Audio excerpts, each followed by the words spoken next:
ہمارے سامنے نماز کے مسائل چل رہے تھے، تراویح کے اور نماز سے متعلق کچھ مسائل چل رہے تھے، تو آج اسی سلسلے میں کچھ اور باتیں آپ لوگوں کو سمجھا دوں۔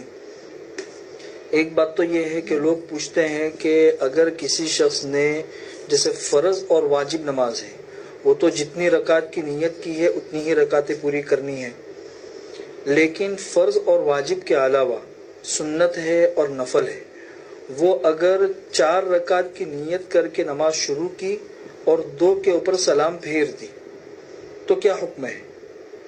4 رکعت کی نیت کی اور 2 کے اوپر سلام پھیر دی تو پوری 4 رکعت دوبارہ قضا کرنی ہوگی یا 2 رکعت پھر سے پڑھنی ہوگی یا کیا حکم ہے؟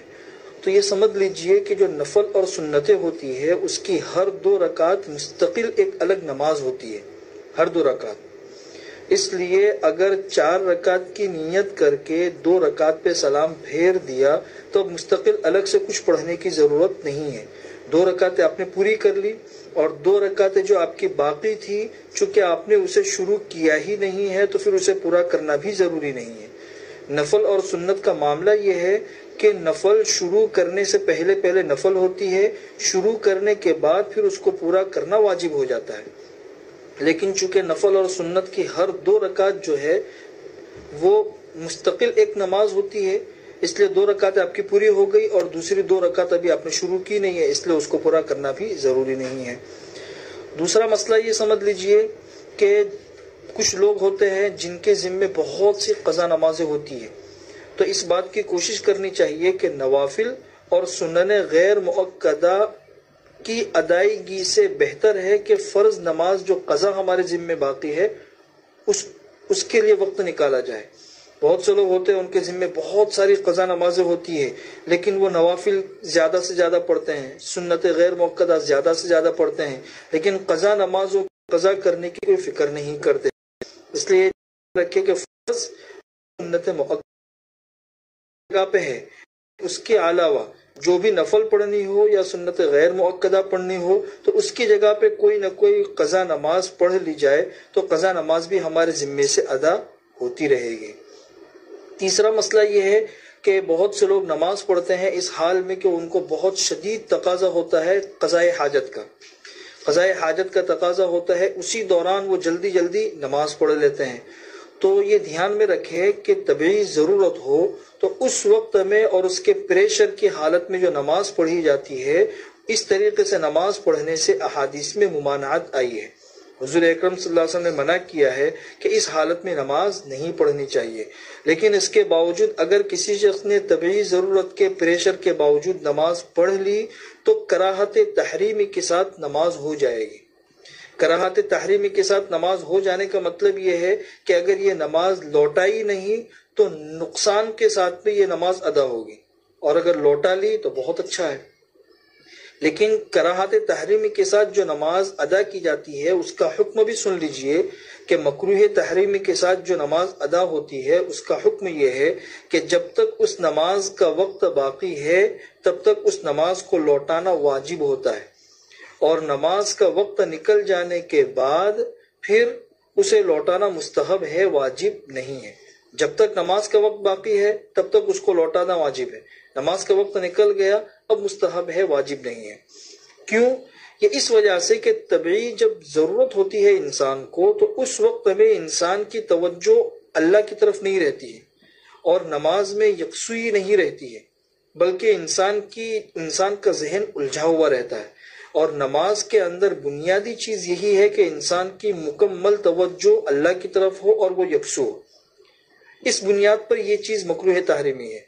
جیسے اسی سے یہ مسئلہ بھی سمجھ میں آتا ہے جو عام طور پر لوگ پوچھتے ہیں کہ بھئی آئینے کے سامنے کھڑے رہ کر ہم نماز پڑھ سکتے ہیں کہ نہیں پڑھ سکتے، یہ بہت لوگ مسئلہ پوچھتے ہیں۔ تو بھئی آئینے کے سامنے نماز پڑھنے سے نماز ہو تو جاتی ہے، لیکن اس میں اصل مسئلہ یہی ہے کہ آئینے کے سامنے انسان نماز پڑھے گا تو بار بار آئینے میں اپنا چہرہ دیکھے گا، اپنا حلیہ دیکھے گا، اپنا جسم دیکھے گا، تو اس کی توجہ اپنے دیکھنے میں ہی لگے گی، اللہ کی طرف یکسو نہیں رہے گا۔ اس بنیاد پر بہتر تو نہیں ہے، لیکن آئینے کے سامنے کھڑے رہ کر اگر کسی شخص نے نماز پڑھی تو نماز ہو جائے گی، نماز ہونے میں کوئی حرج نہیں ہے۔ ایک مسئلہ یہ بھی سمجھ لیجئے کہ عام طور پر لوگ جو سفر کے اندر جاتے ہیں تو سفر میں جانے کے وقت میں لوگ پوچھتے ہیں کہ بھئی یہ سفر کے اندر سنتیں پڑھنی ہے یا نہیں پڑھنی ہے، سفر میں سنتیں پڑھنی ہے یا نہیں پڑھنی ہے؟ تو اس کا جواب آپ لوگوں کو سمجھا دوں کہ اوقات اور حالات سے شریعت نے کچھ اور اجازتیں دی ہوئی ہوتی ہیں. بعض مخصوص حالات ایسے ہوتے ہیں کہ ان میں شریعت کی طرف سے کچھ اجازتیں اور رخصتیں ملی ہوئی ہوتی ہیں. تو انہی مخصوص حالات میں سے ایک حالت سفر کی بھی ہے کہ سفر کی وجہ سے شریعت نے بہت سی گنجائشیں دی ہے. نماز ہی کیوں لے لو تو نماز کے معاملے کے اندر یہ ہے، جیسے نماز کے اندر ایک فرض نماز ہوتی ہے، نفل ہوتی ہے، ایک سنت ہوتی ہے. تو فرض نماز کے سلسلے میں تو یہ رعایت ہے کہ جو 4 رکعت والی نماز ہے اس کو 2 رکعت کر لی، یہ تو قصر ہو گئی. نوافل کے اندر یہ گنجائش اور رعایت دی ہے کہ حضور اکرم صلی اللہ علیہ وسلم جب سفر کے اندر ہوتے تھے تو تہجد کی نماز جو ہے وہ اونٹنی پر بیٹھے بیٹھے ادا کرتے تھے. اونٹنی جا رہی ہے اور اسی پہ بیٹھے بیٹھے تہجد کی نماز ادا کر لی. تو نوافل کے اندر شریعت نے سفر کی حالت میں یہ اجازت دی ہے کہ اگر کوئی کھڑے رہ کر نہیں پڑھ سکتا ہے تو بیٹھ کے پڑھ لے، اشارے سے بھی پڑھ سکتا ہے. بلکہ اگر ٹرین یا کوئی بھی ایسی چیز اس قبلہ کے علاوہ کسی اور رخ پر جا رہی ہے تو نفل کے اندر استقبال قبلہ بھی ضروری نہیں ہے. گاڑی کسی اور طرف جا رہی ہے اور قبلہ کسی اور طرف ہے، نفل نماز آپ نے پڑھ لی تو آپ کی ہو جائے گی. یہ نفل کے اندر گنجائش ہو گئی. سنت کے اندر یہ گنجائش ہے کہ سفر کی حالت میں جو سنت مؤکدہ ہے یہ سمجھ لو کہ وہ سنت مؤکدہ نہیں رہتی، وہ غیر مؤکدہ ہو جاتی ہے. یہ سنت کے ساتھ میری آیت ہے. صرف فجر کی جو سنت ہے وہ اپنی جگہ سنت مؤکدہ باقی رہتی ہے، اسے ہر حال میں پڑھنا ہے. لیکن اس کے علاوہ جو سنتیں ہیں تو اس کی مؤکدیت تھوڑی سی نیچے ہو جاتی ہے، وہ غیر مؤکدہ ہو جاتی ہے. لیکن افضل اور بہتر طریقہ سفر کی حالت میں سنتیں پڑھنے کا یہ ہے کہ سفر 2 طرح کا ہوتا ہے. ایک سفر قرار ہوتا ہے، ایک سفر فرار ہوتا ہے. سفر قرار کا مطلب یہ ہے کہ ایک ہی جگہ پہ کچھ دن آپ کو رہنا ہے، کوئی آپ کی ٹرین چھوٹنے کا اندیشہ نہیں ہے، پلین چھوٹنے کا اندیشہ نہیں ہے، ایک جگہ آرام سے ہے. تو پھر ایسے وقت میں سنتوں کو اسی طریقے سے پڑھنا چاہیے جس طرح اپنے اقامت کی جگہ پہ پڑھتے تھے. سنت مؤکدہ، سنت غیر مؤکدہ، ان تمام سنتوں کا اہتمام ہو.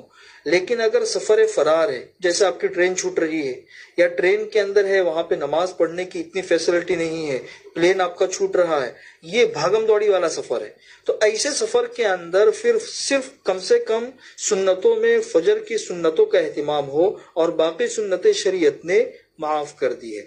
یہ تفصیل ہے سفر کی حالت میں فرض، نفل اور سنت کے سلسلے میں شریعت نے جو رخصتیں دی ہے اس سلسلے میں. کل سے انشاءاللہ صدقہ فطر کے کچھ مسائل آپ لوگوں کے سامنے بیان کیے جائیں گے.